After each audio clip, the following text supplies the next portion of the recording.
there are scenarios and situations where a horse maybe should not be getting alfalfa and should be getting grass hay. So here's a little bit about different grass hay options for horses. The first option that one might consider is a cool season grass. Now, I'm standing in front of Bermuda, which is going to be a warmer climate grass. But in the northern part of the United States, cool season grasses, typically Timothy and Orchard are the two most popular, are going to be, on average, all of the things that I'm going to talk about are on average, because there's no specific scenario that I can talk about right here. But on average, typically Orchard and Timothy are going to be higher in nutrition than the others. So if your horse needs to be gaining some weight or getting some extra calories, those would be the best options for your horse. Now, the second option for your horse are those warm season grasses that I was just referring to.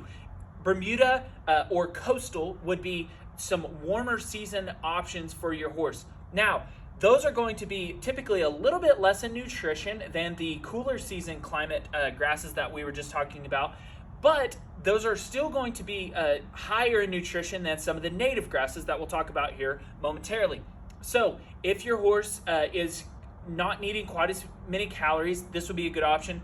Also, if you are in the southern part of the United States, it's going to be very expensive to ship hay to you from a different region. So if you're having to ship Timothy from Washington State, that's going to be very expensive if you live in Texas. So for cost reasons and for nutritional reasons, that might be the best option for your horse. Third and finally, if your horse perhaps has a metabolic issue or needs to lose a significant amount of weight, I would recommend a native grass, or some would call it a prairie grass. So what that is going to be is a grass that is not specifically grown for a specific region. That is just a grass that you might see out in a pasture. So the more weeds and things like that, you might want this grass to be fertilized or not have a bunch of weeds in it, because horses won't typically eat that very well. But you will want a grass that is like a native. Those are typically the lowest protein, lowest calorie grasses on the market. So if your horse needs to lose some weight, look for a prairie or a native or a grass like that.